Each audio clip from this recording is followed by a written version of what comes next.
मुगल शासकों में एक ऐसा भी शासक था जो कि महिलाओं का दीवाना था, यानी कि सुंदर स्त्रियों का दीवाना था।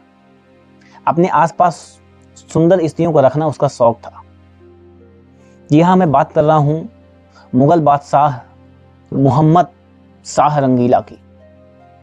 जी हाँ, जो मोहम्मद शाह रंगीला था उसने 1718 से 1748 तक शासन किया और उसने अपने शासनकाल में बहुत सारे ऐशो आराम किए। जी हाँ, ऐशो मतलब वो ऐसा एक मात्र शासक था जिसे ऐशो आराम के लिए जाना जाता था। मुगल सल्तनत की दीवारें जो है ना, केवल तलवारों की चमक और युद्धों की कहानियों से नहीं सजी हैं, बल्कि मुगल सल्तनत की दीवारों में कुछ प्रेम कथाएं, कुछ ऐशो आराम, कुछ अय्यासियां भी जड़ी हुई है। आइए उन्हीं में से एक कहानी को निकाल करके आपके सामने रखते हैं। तो मुगल शाह रंगीला जो था उसे जो है नृत्य और संगीत बहुत ज्यादा पसंद था और उसे खूबसूरत स्त्रियां बड़ी अच्छी लगती थी। किसको नहीं लगती, आपको भी लगती होंगी।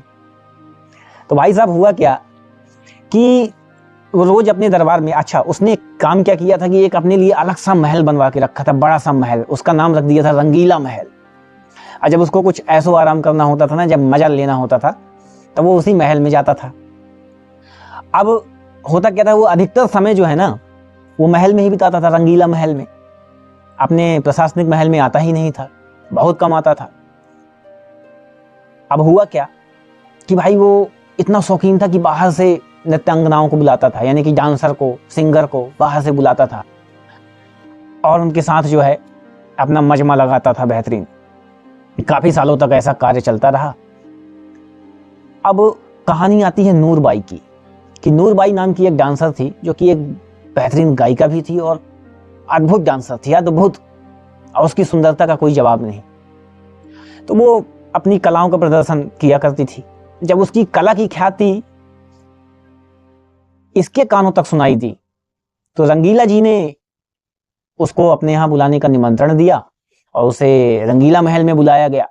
और जब रंगीला महल में नूरबाई ने अपने नृत्य से और अपने गायकी से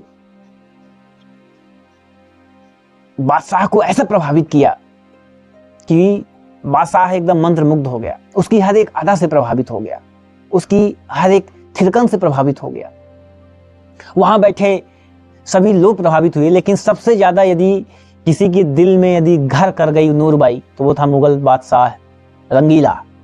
जी हाँ, तो रंगीला नूरबाई को एकदम पसंद करने लग गया, अपने दिल की मल्लिका उसे बनाना चाहता था और नूरबाई को उसने अपनी बेगम बनाया। और वो अपनी बेगमों से, मतलब उसकी जितनी भी बेगम थी उन सब में जो है ना सबसे ज्यादा नूरबाई से प्रेम करता था, उसको इतना मानता था, उसे बड़े बड़े तोहफे देने लग गया।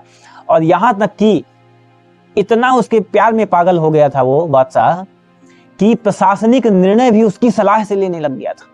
सोचिए, किसी राजा की इतनी मति मार जाए किसी के प्रेम में कि वो अपने राज्य के प्रशासनिक निर्णय, सोचिए,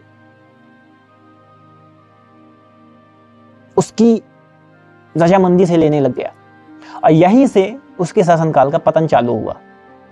अब जब प्रशासनिक निर्णय नूरबाई की सहमति से लेने लग गया तो भाई उसके जो और दरबारी थे वो नाराज होने लग गए कि भाई हमको काहे के लिए रखे हो, फिर सारा निर्णय नूरबाई से ही करा लो, हमको काहे के लिए रखे हो। यहीं से अंदरूनी मतभेद चालू हुआ और यहीं से उसके पतन का शुभारंभ हो गया।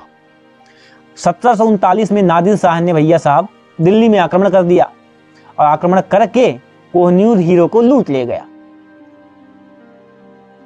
इतिहासकार बोलते हैं कि यदि रंगीला शाह इश्क में इतना पागल ना हुआ होता तो आज उनकी कहानी कुछ और होती।